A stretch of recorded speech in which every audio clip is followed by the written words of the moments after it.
विद्यार्थियों, भाषा विज्ञान जे 6 पेपर में पाण करे रहिया आहियूं भाषा विज्ञान ऐं भाषा विज्ञान जो ॿियनि विज्ञाननि सां संबंध। इन में पाण 2 विज्ञान करे चुकासीं, हिकु भाषा विज्ञान ऐं साहित्य ऐं ॿियो भाषा विज्ञान ऐं व्याकरण। अॼु पाण कंदासीं भाषा विज्ञान ऐं इतिहास। भाषा विज्ञान जे अध्ययन लाइ या अभ्यास लाइ इतिहास जी बि ज़रूरत पवंदी आहे। राजनीतिक, सामाजिक ऐं धार्मिक स्थितीअ जो बयानु कंदे असांखे इतिहास मां ई मिलंदो आहे। असांजो भारत देश लंबे वक़्त ताईं ॿियनि जो ग़ुलाम रहियो ऐं जंहिं देश भारत ते राज हलायो उहो पाण सां गॾु पंहिंजी भाषा खे बि गॾु खणी आयो ऐं धीरे धीरे उहा भाषा असांजे भाषा सां अहिड़ीअ तरह मिली वई जो उनखे अलॻि करणु मुश्किल थी पियो। अरबी, फारसी, तुर्की वग़ैरह लफ़्ज़नि जो असांजी भाषा में अचण जो कारण असांखे इतिहास ई ॿुधाईंदो आहे। कंहिं विद्वान जे अनुसार भाषा ऐतिहासिक या तुलनात्मक अभ्यास इतिहास जे उन्हनि अंशनि ते पर्दो विधो आहे, प्रकाश विझे थो।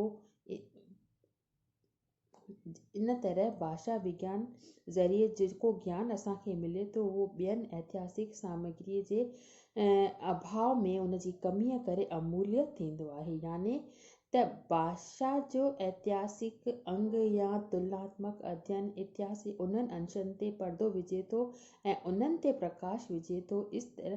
इन तरह जेको आहे भाषा विज्ञान जे ज़रिए जेको असांखे ज्ञान हासिल थिए थो उहो ॿियनि ऐतिहासिक सामग्रीअ जे कमीअ करे उहो अमूल्य थींदो आहे। उहो असांजे लाइ तमामु घणो महत्वपूर्ण थींदो आहे। भाषा विज्ञान जी मदद सां असांखे पहिरें ऐं हाणोके युग जे बारे में सभु कुझु मिली वेंदो आहे। जीअं त प्राचीन ज़माने में आर्य नंढा नंढा घर ठाहे करे रहंदा हुआ, पशु पालन उन्हनि जो मुख्य धंधो हो वग़ैरह। इन सभिनी ॻाल्हियुनि जो बयानु असांखे भाषा विज्ञान में चिटीअ रीति मिली सघंदो आहे। अहिड़ीअ तरह साबित आहे त इतिहास कंहिं बि विशेष या समुदाय विशेष जो परिचय ॾिनो ऐं भाषा विज्ञान उनजे भाषाई ज्ञान जो अभ्यास करायो। अहिड़ी रीति ॿई हिक ॿिए जा भौतिक तत्व बणिया ऐं ॿिन्ही में जेको आहे घाटो रिलेशन संबंध रहियो। राष्ट्र जी उन्नति ऐं पतन जो अध्ययन पिणु इतिहास कंदो आहे ऐं इतिहास सामाजिक, धार्मिक ऐं राजनीतिक 3 प्रकारनि जो थींदो आहे। इन्हनि सभिनी इतिहासनि जो बयानु विभिन्न या अलॻि अलॻि हालतुनि में भाषा विज्ञान जे अंदरि असां करे सघंदा आहियूं। त भाषा विज्ञान खे इतिहास जे ॼाण वठण लाइ इतिहास ते डिपेंड रहणो पवंदो आहे, निर्भर रहणो पवंदो आहे, छाकाणि त राजनीतिक इतिहास काफ़ी न थींदो आहे। सुठी तरह ॿुधाए सघंदो आहे त कहिड़ीअ तरह हिकु राष्ट्र जॾहिं ॿिए राष्ट्र खे पराजित कंदो आहे, उनखे हाराईंदो आहे त उन में हिक ॿिए जा जेके शब्द आहिनि कीअं हिक ॿिए सां घुलिजी मिलिजी वेंदा आहिनि। जीअं त भारत जे राजनीतिक इतिहास मां असांखे पतो पवे थो त कहिड़ी रीति भारत में अरबी, फारसी, अंग्रेज़ी अखरनि जो जेको आहे घोल मोल समावेश थींदो रहियो। इन तरह ज़ाहिर आहे त जीअं इतिहास भाषा विज्ञान खे ऐतिहासिक ऐं तुलनात्मक अध्ययन में मदद कंदो आहे, अहिड़ीअ तरह भाषा विज्ञान बि पंहिंजो वैज्ञानिक अध्ययन ज़रिए प्राचीन सभ्यता, संस्कृति वग़ैरह इतिहास खे ॾींदो रहंदो आहे। त इहो थियो अॼु असांजो भाषा विज्ञान ऐं इतिहास जो पंहिंजो पाण में जेको आहे रिलेशन लाॻापो। ॿियो अचे थो असां वटि संबंध समाज शास्त्र सां। भाषा विज्ञान जो जेको आहे समाज शास्त्र सां पिणु घाटो संबंध आहे। मानव जेको आहे, मनुष्य जेको आहे, हिकु छा आहे सामाजिक प्राणी आहे। हू जेके कुझु सिखे थो, समाज जेको कुझु करे थो उहो सभु समाज में ऐं भाषा ॻाल्हाइण बि उनखे समाज ई सेखारे थी। त समाज में अलॻि अलॻि वर्ग थींदा आहिनि ऐं हर हिकु वर्ग जी भाषा जेका आहे अलॻि अलॻि हूंदी आहे। भाषा विज्ञान हर हिकु वर्ग जी भाषा जो गहराईअ सां अध्ययन कंदो आहे। हिक ई अखर जा घणई अखर थी सघनि था, पर समाज में जेको पुराणो थी वियो आहे उहो ई वस्तु ऐं वीचार जो निशान बणिजी पियो आहे। जीअं त भारतीय समाज में स्त्री पंहिंजे पतीअ जो नालो न वठंदी आहे। संस्कृत में विष या जल जे लाइ कमु आंदो वेंदो आहे। वेदनि में असुर जो अर्थ देवता थींदो आहे। पोइ अॻियां हली करे इन जो अर्थ राक्षस बणिजी पियो। अहिड़ीअ तरह भाषा विज्ञान ऐं समाज जो पिणु पंहिंजो पाण में चिटो संबंध आहे। हाणे असां ॾिसूं त भाषा विज्ञान ऐं भूगोल जो पाण में कहिड़ो संबंध आहे। कहिड़े शहर में कहिड़ी भाषा ॻाल्हाई थी वञे, कहिड़ियुनि ॿोलियुनि ऐं उपलब्धियुनि जो प्रयोग थिए थो, इहो ॼाणण जे लाइ असांखे भूगोल जो यानी जोग्राफीअ जो अध्ययन करणो पए थो। पहाड़, मरुभूमि, सागर वग़ैरह भाषा जे प्रसार में कहिड़ियूं कठिनाइयूं पैदा थियनि थियूं, कहिड़े प्रदेश में ॿोलियुनि जी सिख्या केतिरी आहे, इन्हनि सभिनी ॻाल्हियुनि जो जवाबु असांखे भूगोल मां मिले थो।